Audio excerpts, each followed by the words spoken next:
ಏನು ದುರ್ಗಾ, ಮನೆ ಎಲ್ಲ ಘಮ ಅಂತ ಇದೆ, ಅಡುಗೆ ಎಲ್ಲಿಗೆ ಬಂತು? ಬಸ್ಸು ರಸಮ್ ಕುದೀತಿದೆ, ಇನ್ನೇನು ಆಗೋಗುತ್ತೆ. ಓಹೋ, ಇವತ್ತಿನ ಸ್ಪೆಷಲ್ ರಸಮ್ಮಾ? ವಾವ್, ಕಲರ್ ಸಖತ್ತಾಗಿ ಬಂದಿದೆ. ನಾನು ಟೇಸ್ಟ್ ಮಾಡಲಾ? ಹಾಂ ಇರಿ, ಒಂದು ಗ್ಲಾಸ್ಗೆ ಹಾಕ್ಕೊಡ್ತೀನಿ.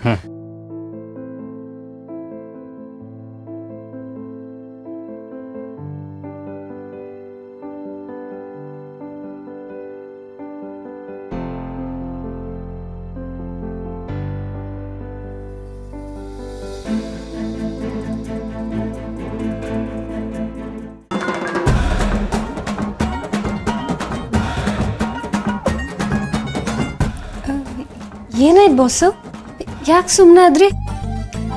ರಸಮ್ ಚೆನ್ನಾಗಿಲ್ವಾ ಅಥವಾ ಖಾರ ಏನಾದರೂ ಕಡಿಮೆ ಆಯ್ತಾ?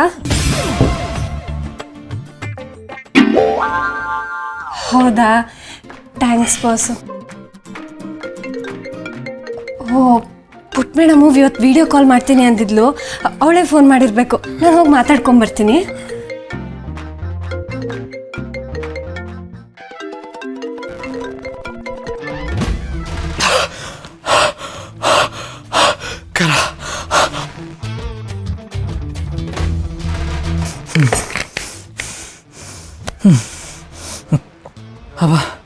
ಅವ ಇದೇನು ರಸಮು ಅಥವಾ ಮೆಣಸಿನ ಕಷಾಯನೋ? ಅಪ್ಪ ಖಾರ ಆಗ್ತಾಯಿಲ್ಲ. ಸಕ್ಕರೆ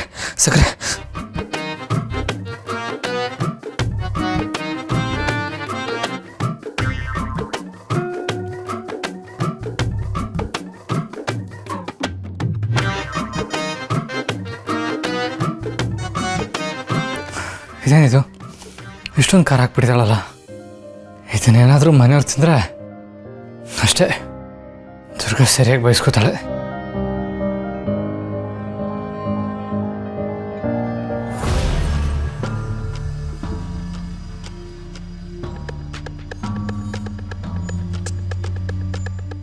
ದುರ್ಗಾ ಯಾವಾಗಲೂ ಅಡುಗೆಲಿ ಪರ್ಫೆಕ್ಟ್ ಇರೋಳು.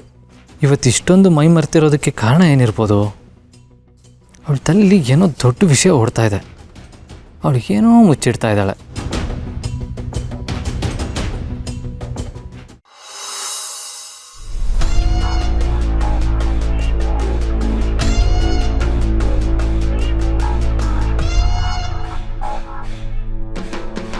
ಮಾಳವಿಕಾ,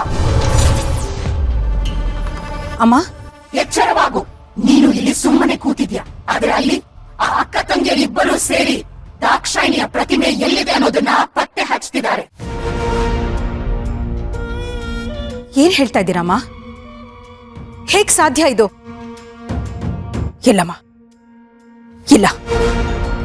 ಅಂಬಿಕಾ ಮತ್ತೆ ದುರ್ಗಾ ಅಷ್ಟು ದೂರ ಹೋಗ್ತಾರೆ ಅಂತ ನಾನು ಅಂದುಕೊಂಡೇ ಇರಲಿಲ್ಲ. ನನ್ನ ಎಲ್ಲ ಕಾವಲುಗಳನ್ನು ಮೀರಿ ಅವರಲ್ಲಿ ತಲುಪಿದಾದ್ರೂ ಹೇಗೆ ಅಮ್ಮ?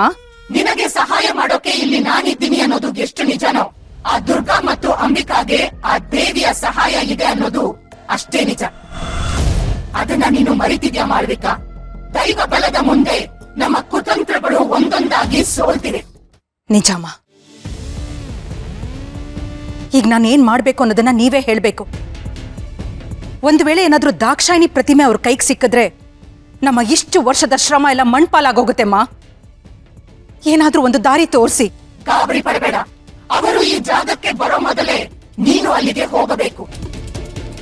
ಈ ಕೂಡಲೇ ಆ ಪ್ರತಿಮೆಯನ್ನ ಅಲ್ಲಿಂದ ಸಾಗಿಸು.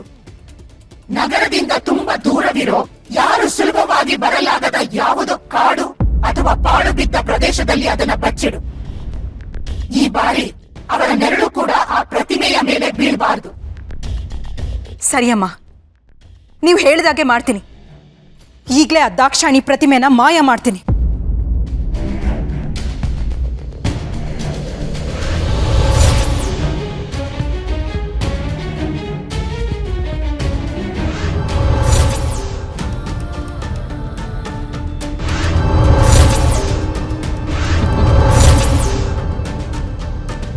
ಕೊನೆಗೂ ಈ ಕೆಲಸ ಮುಗೀತು.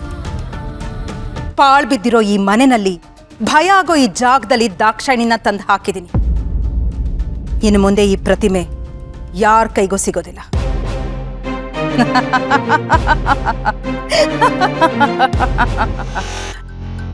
ದಾಕ್ಷಾಯಿಣಿ,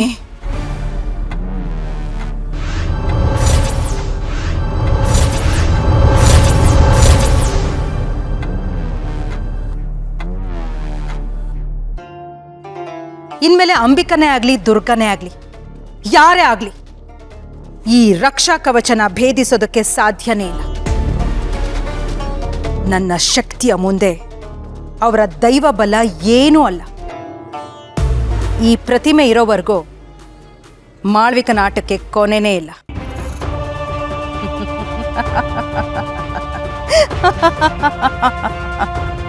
ಅಂಬಿಕಾ ದುರ್ಗಾ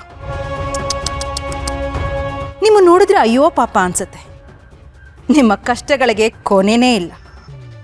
ನೀವು ಎಷ್ಟೇ ಪ್ರಯತ್ನ ಪಟ್ಟರು ಆ ದೇವ್ರನ್ನೇ ಎಳೆದು ತಂದರೂ ಏನೂ ಬದಲಾಗೋದಿಲ್ಲ. ನೀವು ಹಳೆ ಮನೆಗೆ ಹೋಗಿ ಪೆಟ್ಟಿಗೆ ಹುಡುಕಿದ ತಕ್ಷಣ ಎಲ್ಲವೂ ಸಿಗುತ್ತೆ ಅಂತ ನೀವು ಅಂದ್ಕೊಂಡಿದ್ರೆ ಅದು ನಿಮ್ಮ ಮೂರ್ಖತನ. ಈ ಮಾಳವಿಕ ಅಂದುಕೊಂಡಿದ್ದೇ ನಡೆಯೋದು. ನಾನು ಸೃಷ್ಟಿಸಿದ ಆಟದ ನಿಯಮದ ಹಾಗೆ ಈ ಜಗತ್ತು ನಡಿಬೇಕು. ಅಕ್ಕ ತಂಗಿಯರು ಸತ್ಯನ ಹುಡುಕ್ತಾ ಅಲೆದಾಡೋ ಅಷ್ಟರಲ್ಲಿ ಅವರನ್ನೇ ನಾಶ ಮಾಡೋ ಅಂತ ಒಂದು ಹೊಸ ದಾರಿಯನ್ನ ನಾನು ಸೃಷ್ಟಿಸ್ತೇನೆ. ಗೆಲುವು ಇವತ್ತು ನನ್ನದೇ, ನಾಳೆಯೂ ನನ್ನದೇ.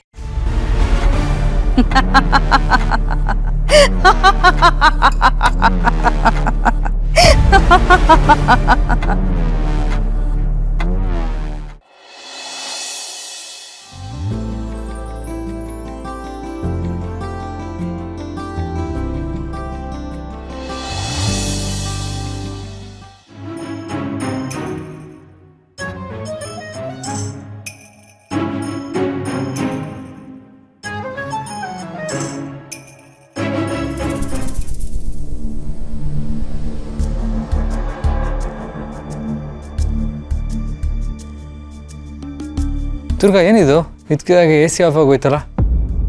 ಕರೆಂಟ್ ಏನಾದರೂ ಹೋಯ್ತಾ? ಇಲ್ಲ ಬೋಸು, ಕರೆಂಟ್ ಇದೆ. ಪಾಪ AC ಗೆ ಸುಸ್ತಾಗಿದೆ, ಅದಕ್ಕೆ ರೆಸ್ಟ್ ಮಾಡ್ತಿದೆ. ದುರ್ಗಾ ಏನೋ ಸೀರಿಯಸ್ ಆಗಿ ಹೇಳ್ತಾ ಇದ್ದೀನಿ. ನಾನು ಸೀರಿಯಸ್ ಆಗಿ ಉತ್ತರ ಕೊಟ್ಟಿದ್ದು. ಇನ್ನೇನು ಮತ್ತೆ ಕರೆಂಟ್ ಹೋಗಿದ್ದು ಕಾಣಿಸ್ಲಿಲ್ವಾ ನಿಮಗೆ? ಅದನ್ನ ಹೇಳಕ್ಕೆ ಯಾಕೆ ಹಿಂಗಾಡ್ತೀಯ?